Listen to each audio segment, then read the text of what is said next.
ये साप्ताहिक बाइबल का उपदेश Plainfield Christian science church independence से है, जो प्लेनफील्ड, न्यू जर्सी, अमेरिका में है।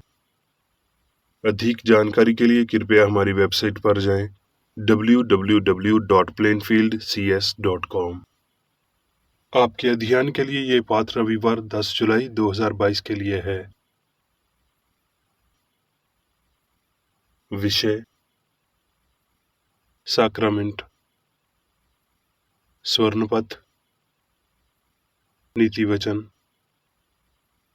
दुष्ट लोगों के बलिदान से यहोवा घृणा करता है, परंतु वो सीधे लोगों की प्रार्थना से प्रसन्न होता है। उत्तरदायी अध्ययन, भजन संहिता। हे परमेश्वर, मेरे अंदर शुद्ध मन उत्पन्न कर और मेरे भीतर स्थिर आत्मा नए सिरे से उत्पन्न कर। मुझे अपने सामने से निकाल न दे और अपने पवित्र आत्मा को मुझसे अलग न कर। अपने किए हुए उद्धार का हर्ष मुझे फिर से दे और उदार आत्मा देकर मुझे संभाल। हे प्रभु, मेरा मुंह खोल दे, तब मैं तेरा गुणवाद कर सकूंगा। क्योंकि तू मेला बलि से प्रसन्न नहीं होता, नहीं तो मैं देता। होमा बलि से भी तू प्रसन्न नहीं होता। टूटा मन परमेश्वर के योग्य बलिदान है।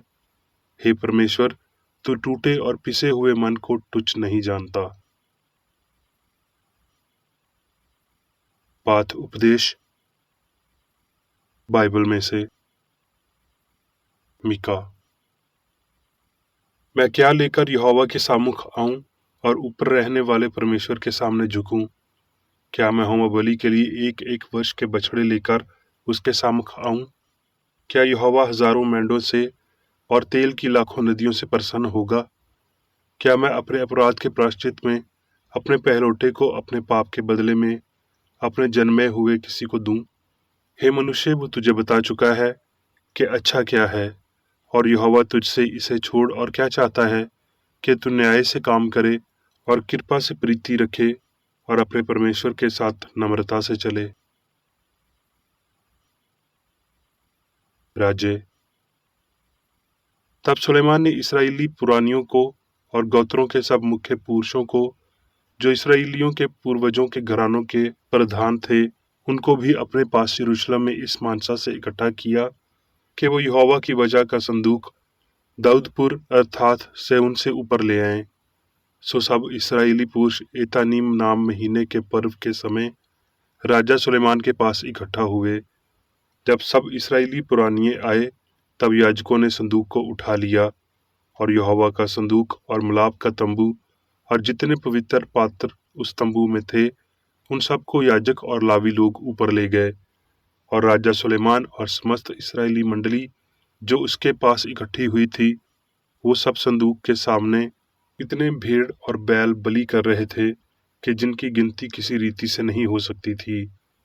तब याजकों ने यहोवा की वचन का संदूक उसके स्थान को अर्थात भवन के दर्शन स्थान में, जो परम पवित्र स्थान है, पहुंचाकर करूबियों के पंखों के तले रख दिया। करूबी संदूक के स्थान के ऊपर पंख ऐसे फैलाए हुए थे कि वो ऊपर से संदूक और उसके दंदों को ढांके हुए थे।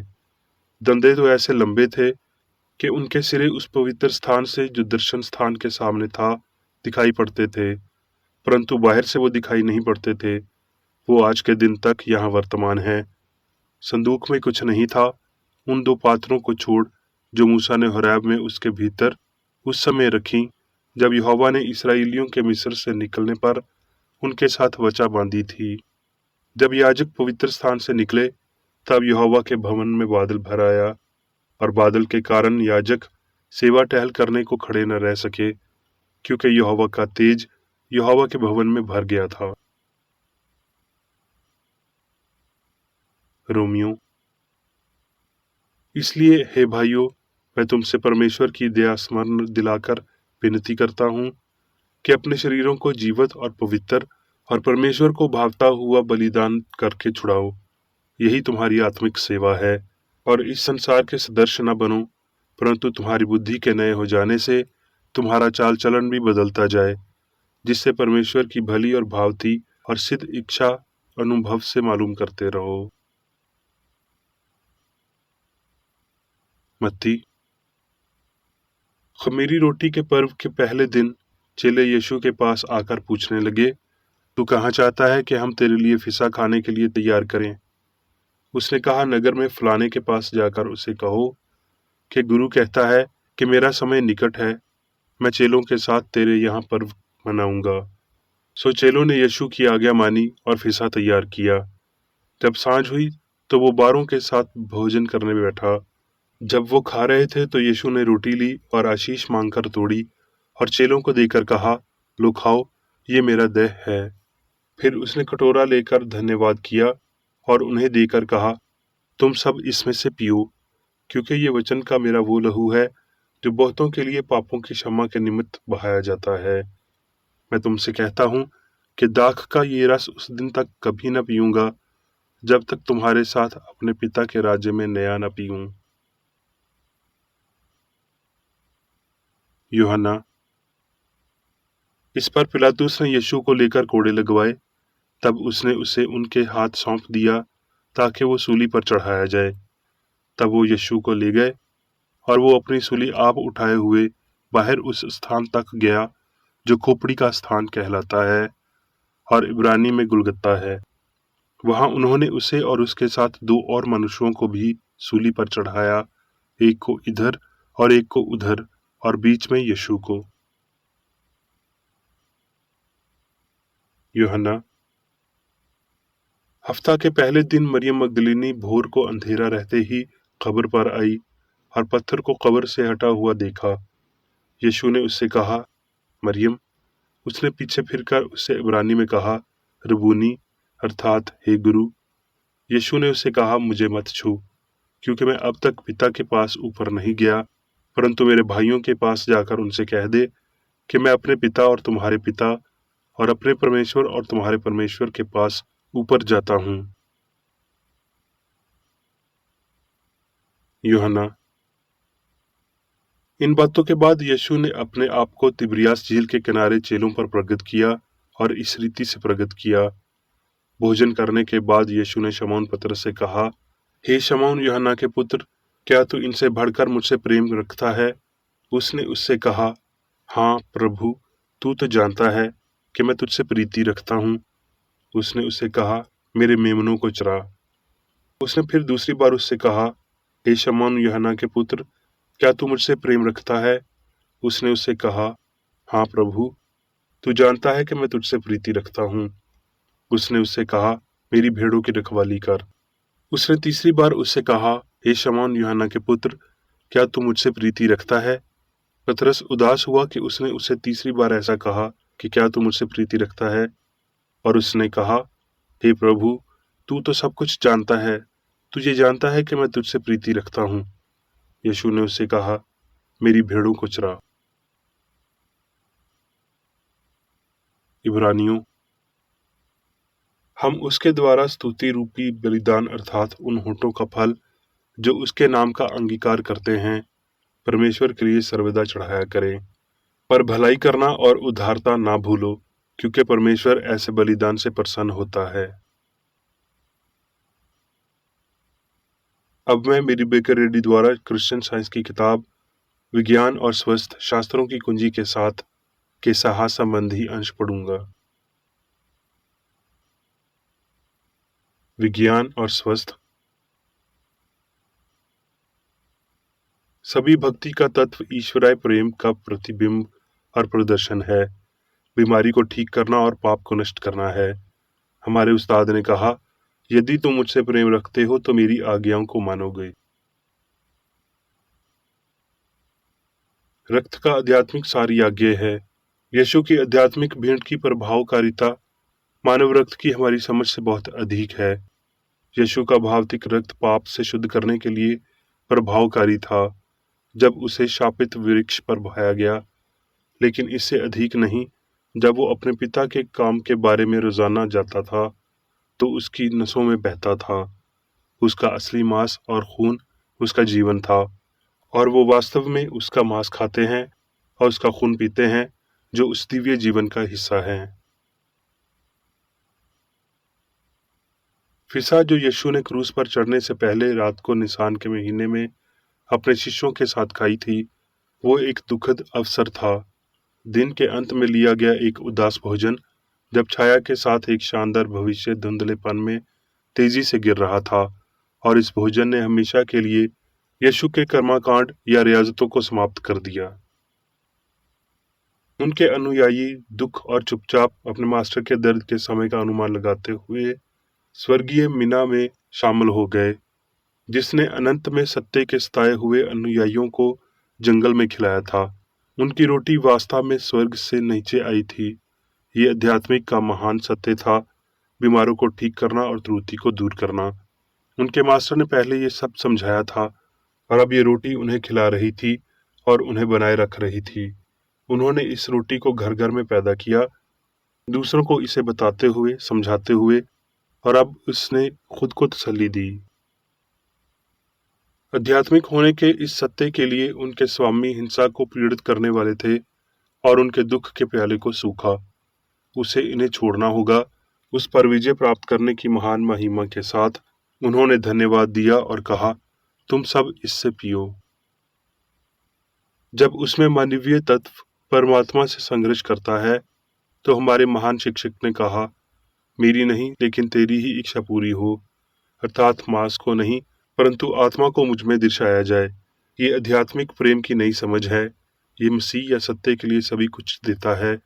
ये अपने दुश्मनों को आशीर्वाद देता है, बीमारों को अच्छा करता है, त्रुटि को मिटाता है, अत्याचारों और पापों से मृतकों को उठाता है, और हृदय में निम्र गरीबों को सुसमाचार सुनाता है। गलीली सागर के तट पर हर्षित भावतिक में हमारे प्रभु के अंतम भक्त और उसके अंतम आध्यात्मिक नाश्ते के बीच उनके शिष्यों के साथ अज्वल सुबह की घड़ियों में क्या विपरीत है। उसकी उदासी महिमा में पारित हो गई थी, और उसके शिष्यों के पश्चाताप में दुख ने दिनों का पीछा किया और गुरु ने डांटा। एक नए प्रकाश की सुबह में हमारे भगवान के साथ ये आध्यात्मिक बैठक सुबह का भोजन है, जिसे मसीही वैज्ञानिक स्मरण करते हैं। वो मसीह सत्य के सामने झुकते हैं, अपने पुनः प्रकट होने और चुपचाप दिव्य सिद्धांत प्रेम के साथ कमियों को प्राप्त करने के लिए वो मृत्यु पर अपने भगवान की जीत का जश्न मनाते हैं। मृत्यु के बाद मांस में उसका परिवीक्षा, मानव परिवीक्षा का अनुकरण, और पदार्थ से ऊपर उसका आध्यात्मिक और अंतम तप, या जब वो भौतिक दृष्टि ऊपर उठाता है। हमारा बपतिस्मा सभी त्रुटि से शुद्धिकरण है। हमारा ईश्वरवादी एक ईश्वर के साथ आध्यात्मिक संवाद है। हमारी रोटी जो स्वर्ग से नीचे आती है सत्य है। हमारा प्याला पार है। हमारी शराब प्रेम की प्रेरणा थी। हमारे मास्टर ने मसवदा तैयार किया और अपने अनुयायियों की प्रशंसा की। यीशु को अंतम प्रमाण सबसे अधिक समझा जाने वाला, अपने छात्रों के लिए सबसे अधिक लाभदायक था। क्रूर अत्याचारियों, देशद्रोहियों, उनके विश्वासघाती की आत्महत्या की दुर्भावना, मनुष्य की महिमा मंडन और ईश्वर के सच्चे विचार के लिए प्रेम से परिभावित हुई, जिसे यीशु के उत्पीड़कों ने खत्म कर दिया और उसकी हत्या करने की कोशिश की। सत्य का अंतम प्रदर्शन जो यीशु ने सिखाया था और जिसके लिए उसे सूली पर चढ़ाया गया था, उसने दुनिया के लिए एक नया युग खोला। जो लोग उसके प्रभाव को बनाए रखने के लिए उसे मारते थे और उसे बढ़ाते थे। यीशु कड़वाहट के प्याले के कारण प्रदर्शन में ऊंचा उठ गया। मानव कानून ने उसकी निंदा की थी, लेकिन वो दिव्य विज्ञान का प्रदर्शन कर रहा था। अपने दुश्मनों की बर्बरता की पहुंच से बाहर वो मामले और मृत्यु डर की रक्षा में आध्यात्मिक कानून के तहत काम कर रहा था, और उस आध्यात्मिक कानून ने उसे बनाए रखा। परमात्मा को हर बिंदु पर मानव को दूर करना होगा। विज्ञान और जीना यीशु ने सिखाया। जीवन, पदार्थ और बुद्धि के बारे में भी सभी भौतिक विश्वासों पर विजय प्राप्त करना चाहिए, और इस तरह की मान्यताओं से बढ़ती हुई बहुपक्षीय त्रुटियां हैं। प्यार को नफरत पर विजय चाहिए। सत्य और जीवन को जीत और त्रुटि और मृत्यु को रोकना होगा। इससे पहले कि कांटों को एक मुकुट के लिए अलग रखा जाए। विदाक्षण कहता है, हे अच्छे और वफादार सेवक, बहुत अच्छा काम किया, और आत्मा की सर्वोच्चता का प्रदर्शन किया जाएगा। क्या वो सभी जो यीशु की याद में रोटी खाते हैं और मैं पीते हैं, अपना प्याला पीना चाहते हैं, अपनी स्लीब उठाते हैं और मसीह सिद्धांत के लिए सब कुछ छोड़ देते हैं?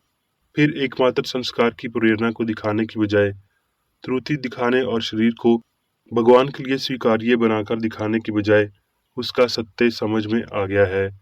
यदि मसीह सत्य प्रदर्शन में हमारे पास आया है, तो प्रदर्शन के लिए किसी अन्य स्मारक की आवश्यकता नहीं है। प्रदर्शन के लिए इमैनुअल या भगवान हमारे साथ है, और यदि कोई मित्र हमारे साथ है, तो हमें उस मित्र के स्मारक की आवश्यकता क्यों है? अगर कभी संस्कार का हिस्सा बनाने वाले सभी लोगों ने यीशु की पीड़ाओं को याद किया और उसके प्याले को पिया, तो उन्होंने दुनिया में क्रांति ला दी है। यदि सभी जो भौतिक प्रतीकों के माध्यम से अपने स्मरण व शिव की तलाश करते हैं, तो स्लीब उठाएंगे, बीमारों को ठीक करेंगे, बुराइयों को बाहर निकालेंगे और गरीबों को मसीह या सत्य का उपदेश देंगे, ग्रहणशील विचार वो सहस्त्राब्दी में लाएंगे। अब मैं मेरी बेकर एडी द्वारा चर्च मैनुअल में दिए गए 3 दैनिक कर्तव्यों को पढ़ूंगा। दैनिक प्रार्थना।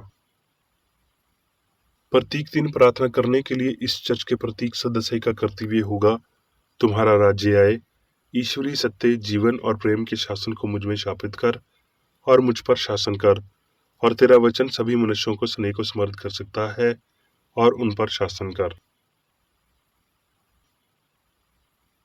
आदेशों और कर्तव्यों के लिए एक नियम। ना तो दुश्मनी और ना व्यक्तिगत लगाव मदर चर्च के सदस्यों के आदेशों और कर्तव्यों पर लागू करना चाहिए। विज्ञान में दिव्य प्रेम ही मनुष्य को नियंत्रित करता है और एक क्रिश्चियन विज्ञानी प्यार की मीठी सुविधाओं को दर्शाता है। प्यार में डांटने पर, सच्चा भाईचारा, परोपकार और क्षमा में। इस चर्च के सदस्यों को प्रतिदिन ध्यान रखना चाहिए और सभी बुराई दूर करने, भविष्यवाणी, न्याय करने, निंदा करने, परामर्श देने, प्रभावित करने या गलत तरीके से प्रभावित होने से बचने के लिए प्रार्थना करनी चाहिए। कर्तव्य के प्रति सतर्कता। इस चर्च के प्रत्येक सदस्य का यह कर्तव्य होगा कि वो प्रतिदिन आक्रामक मानसिक सुझाव से बचाव करे और भूलकर भी ईश्वर, नेता और मानव जाति के प्रति अपने कर्तव्य की उपेक्षा नहीं करनी चाहिए। उनके कामों से उन्हें आंका जाएगा और वो उचित या निंदनीय होगा।